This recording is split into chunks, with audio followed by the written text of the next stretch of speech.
Wilhelm Busch. Comment vivre quand on ne peut plus croire? 1. On ne peut pas s'en sortir sans la foi. Il faut d'emblée que je vous dise, sans la foi, il est impossible de se tirer d'affaire dans la vie. Et je ne sais quoi conseiller, car on ne peut rien pour celui qui ne croit pas. Et je vais vous expliquer pourquoi. Nous nous imaginons souvent que Dieu est un principe théologique, une idée philosophique ou une force naturelle ou quelque chose de semblable. Mais en fait, Dieu est une personne. Il vit réellement et remplit tout en tous. Et si je ne suis pas en paix avec Dieu, si je ne suis pas en règle avec lui, si je ne suis pas son enfant, je passe à côté de la réalité et c'est dangereux. Lorsque, tout jeune officier pendant la Première Guerre mondiale, je compris soudain « Dieu est là », ce fut l'heure H de ma vie. Je me sentis comme quelqu'un qui heurte un mur avec sa voiture. Auparavant, je prétendais, comme tant d'autres, croire au bon Dieu. Mais je n'avais pas saisi qu'il est une réalité. Et voilà que tout à coup, je me trouvais face à la réalité de Dieu. Un des psaumes de la Bible dépeint d'une façon particulièrement saisissante cette réalité de Dieu. Quoi qu'on fasse, on ne peut lui échapper. Si je monte aux cieux, tu y es. L'astronaute américain Glenn a déclaré que ce qui l'avait le plus bouleversé dans sa capsule spatiale, c'était la pensée « Dieu est aussi là. Si je monte aux cieux, ou si je file dans l'espace, tu y es.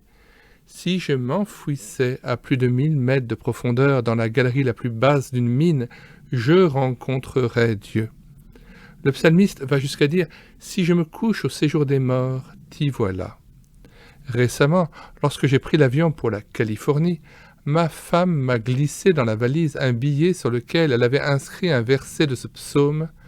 Je l'ai lu en défaisant mes bagages à San Francisco. Si je prends les ailes de l'aurore et que j'aille habiter à l'extrémité de la mer, là aussi ta main me conduira. Oui, Dieu est la grande réalité.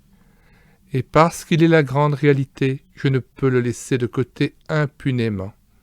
Si je vis sans tenir compte de son existence, en méprisant ses commandements, en ne sanctifiant pas le dimanche, en commettant l'adultère, en mentant, en honorant pas mes parents, en ne rendant pas gloire à Dieu, je passe à côté de la réalité. Et alors, il m'est impossible de me tirer d'affaire dans la vie. Regardez autour de vous. Les gens n'arrivent tout simplement pas à s'en sortir, même ceux qui gagnent beaucoup d'argent. Ils sont profondément inquiets. Rien ne va dans leur vie privée, et tout va de travers dans leur vie de famille. Comment vivre quand on ne peut plus croire? On n'arrive pas à se tirer d'affaire dans la vie et on est démuni face à la mort. Sans aucun doute, d'ici 100 ans, plus aucun de nous ne sera là, nous serons tous passés de l'autre côté. Si vous pensez, une fois dans la tombe, il n'y a plus rien, nous serons bel et bien morts. Réfléchissez donc un peu. À qui se fier? À son propre cœur ou à la parole de Dieu? Comment réagir face à la mort si la pensée s'impose à vous?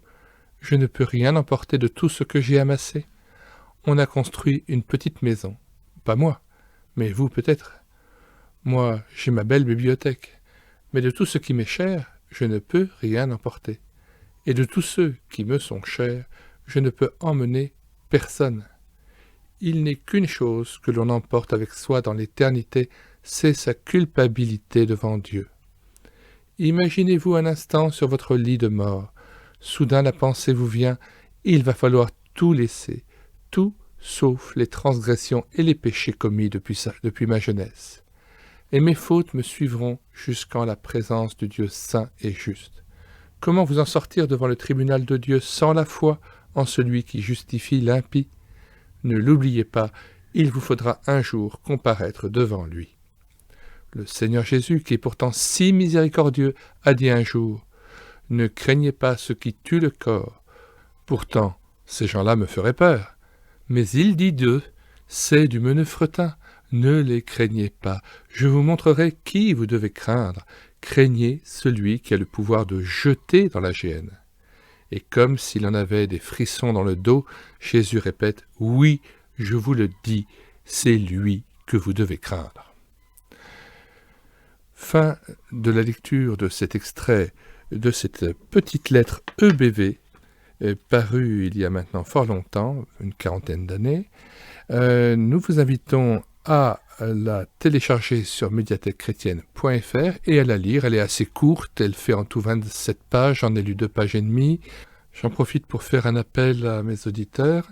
Si quelqu'un était volontaire pour être donneur de voix, qu'il puisse rentrer en contact avec moi sur le site internet correspondant à cette chaîne YouTube et d'écouter sa parole, deslivrezvous52@gmail.com. Je répète, deslivrezvous52@gmail.com.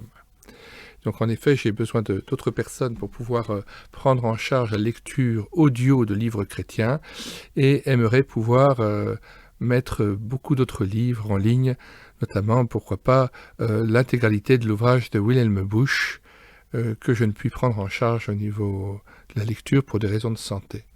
Parce que j'ai lu plus de 6000 pages pour cette chaîne et que maintenant je dois réserver ma voix aussi pour ma fonction d'enseignant. Voilà, je vous dis bonsoir à tous et à bientôt.